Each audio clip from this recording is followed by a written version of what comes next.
मेरे प्यारे देशवासियों, नमस्कार।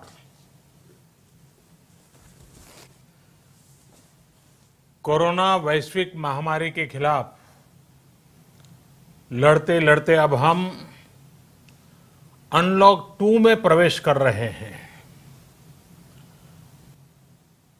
और हम उस मौसम में भी प्रवेश कर रहे हैं जहां सर्दी, जुकाम, खांसी, बुखार, ये सारे न जाने क्या क्या होता है, ये मामले बढ़ जाते हैं।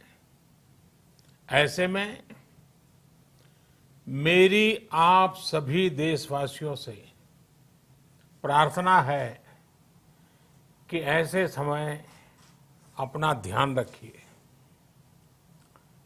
साथियों, ये बात सही है कि अगर कोरोना से होने वाली मृत्यु दर को देखें तो दुनिया के अनेक देशों की तुलना में भारत संभली हुई स्थिति में है। समय पर किए गए लॉकडाउन और अन्य फैसलों ने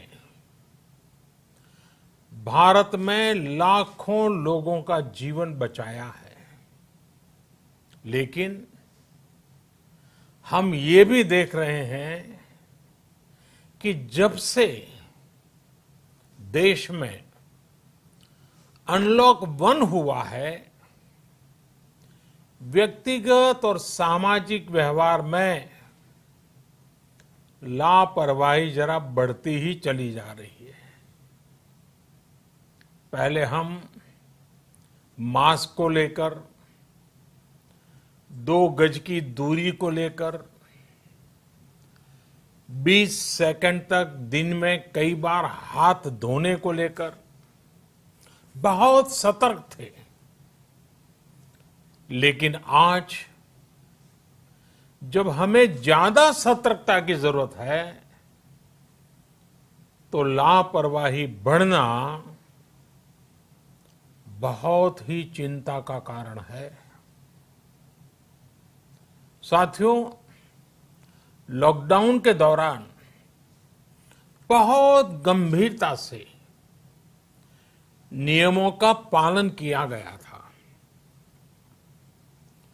अब सरकारों को, स्थानीय निकाय की संस्थाओं को, देश के नागरिकों को फिर से उसी तरह की सतर्कता दिखाने की जरूरत है। विशेषकर कंटेनमेंट जोन्स, उस पर तो हमें बहुत ध्यान देना होगा। जो भी लोग नियमों का पालन नहीं कर रहे हैं, हमें उन्हें टोकना होगा, रोकना होगा और समझाना भी होगा। अभी आपने खबरों में देखा होगा, एक देश के प्रधानमंत्री पर 13,000 रुपये का जुर्माना इसलिए लग गया क्योंकि वो सार्वजनिक स्थल पर मास्क पहने बिना गए थे। भारत में भी स्थानीय प्रशासन को इसी चुस्ती से काम करना चाहिए। ये 130 करोड़ देशवासियों के जीवन की रक्षा करने का अभियान है। भारत में गांव का प्रधान हो या देश का प्रधानमंत्री, कोई भी नियमों से ऊपर नहीं है। साथियों, लॉकडाउन के दौरान देश की सर्वोच्च प्राथमिकता रही ऐसी स्थिति न आए कि किसी गरीब के घर में चूल्हा न जले। केंद्र सरकार हो, राज्य सरकारें हो, सिविल सोसाइटी के लोग हों, सभी ने पूरा प्रयास किया कि इतने बड़े देश में हमारा कोई गरीब भाई बहन भूखा न सोए। देश हो या व्यक्ति, समय पर फैसले लेने से, संवेदनशीलता से फैसले लेने से किसी भी संकट का मुकाबला करने की शक्ति अनेक गुना बढ़ जाती है। इसलिए लॉकडाउन होते ही सरकार प्रधानमंत्री गरीब कल्याण योजना लेकर आई। इस योजना के तहत गरीबों के लिए 2.25 लाख करोड़ रुपए का पैकेज दिया गया। साथियों, बीते 3 महीनों में 20 करोड़ गरीब परिवारों के जनधन खातों में सीधे 31,000 करोड़ रुपया जमा करवाए गए हैं। इस दौरान 9 करोड़ से अधिक किसानों के बैंक खातों में 18,000 करोड़ रुपए जमा हुए हैं। इसके साथ ही गांवों में श्रमिकों को रोजगार देने के लिए प्रधानमंत्री गरीब कल्याण रोजगार अभियान तेज गति से आरंभ कर दिया गया है। इस पर सरकार 50,000 करोड़ रुपए खर्च कर रही है। लेकिन साथियों, एक और बड़ी बात है जिसने दुनिया को भी हैरान किया है, आश्चर्य में डुबो दिया है। वो ये कि कोरोना से लड़ते हुए भारत में 80 करोड़ से ज्यादा लोगों को 3 महीने का राशन, यानी परिवार के हर सदस्य को 5 किलो गेहूं या चावल मुफ्त दिया गया। इसके अतिरिक्त प्रति परिवार हर महीने 1 किलो दाल भी मुफ्त दी गई। यानी एक तरह से देखें तो अमेरिका की कुल जनसंख्या से 2.5 गुना अधिक लोगों को, ब्रिटेन की जनसंख्या से 12 गुना अधिक लोगों को और यूरोपियन यूनियन की आबादी से लगभग 2 गुने से ज्यादा लोगों को हमारी सरकार ने मुफ्त अनाज दिया है। साथियों, आज मैं इसी से जुड़ी एक महत्वपूर्ण घोषणा करने जा रहा हूं। साथियों, हमारे यहां वर्षा ऋतु के दौरान और उसके बाद मुख्य तौर पर कृषि क्षेत्र में, एग्रीकल्चर सेक्टर में ही ज्यादा काम होता है। अन्य दूसरे सेक्टरों में थोड़ी सुस्ती रहती है। जुलाई से धीरे धीरे त्योहारों का भी माहौल बनने लगता है।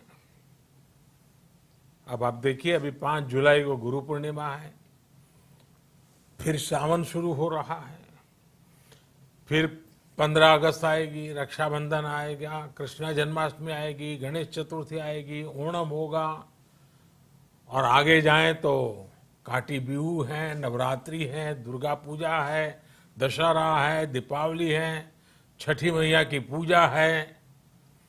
त्योहारों का ये समय जरूरतें भी बढ़ाता है, खर्च भी बढ़ाता है।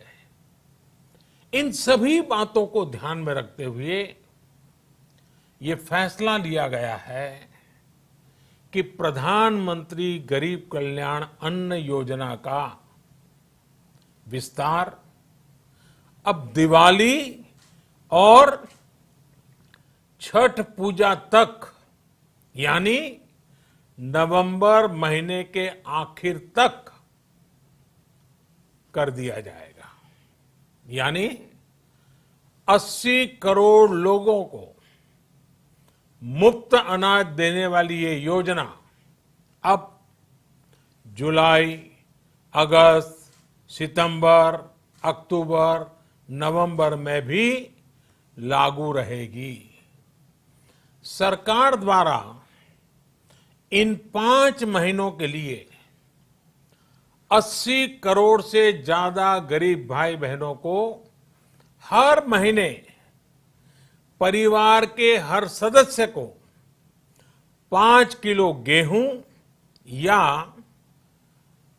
5 किलो चावल मुफ्त मुहैया कराया जाएगा। और साथ ही प्रत्येक परिवार को हर महीने 1 किलो चना भी मुफ्त दिया जाएगा। साथियों, प्रधानमंत्री गरीब कल्याण अन्न योजना के इस विस्तार में 90,000 करोड़ रुपए से ज्यादा खर्च होंगे। और अगर इसमें पिछले 3 महीने का खर्च भी जोड़ दें तो ये करीब करीब 1.5 लाख करोड़ रुपया हो जाता है। अब पूरे भारत के लिए हमने एक सपना देखा है। कई राज्यों ने तो बहुत अच्छा काम भी किया है। बाकी राज्यों पर भी हम आग्रह कर रहे हैं कि इसको काम को आगे बढ़ाएं। और काम क्या है? अब पूरे भारत के लिए एक राशन कार्ड की व्यवस्था भी हो रही है। यानी एक राष्ट्र एक ration card, one nation one ration card. इसका सबसे बड़ा लाभ उन गरीब साथियों को मिलेगा जो रोजगार या दूसरी आवश्यकताओं के लिए अपना गांव छोड़ करके कहीं और जाते हैं, किसी और राज्य में जाते हैं। साथियों, आज गरीब को, जरूरतमंद को सरकार अगर मुफ्त अनाज दे पा रही है तो इसका श्रेय प्रमुख रूप से 2 वर्गों को जाता है। पहला, हमारे देश के मेहनती किसान, हमारे अन्नदाता। और दूसरा, हमारे देश के ईमानदार टैक्स पेयर। आपका परिश्रम, आपका समर्पण ही जिसकी वजह से देश ये मदद कर पा रहा है। आपने देश का अन्न भंडार भरा है, इसलिए आज गरीब का, श्रमिक का चूल्हा जल रहा है।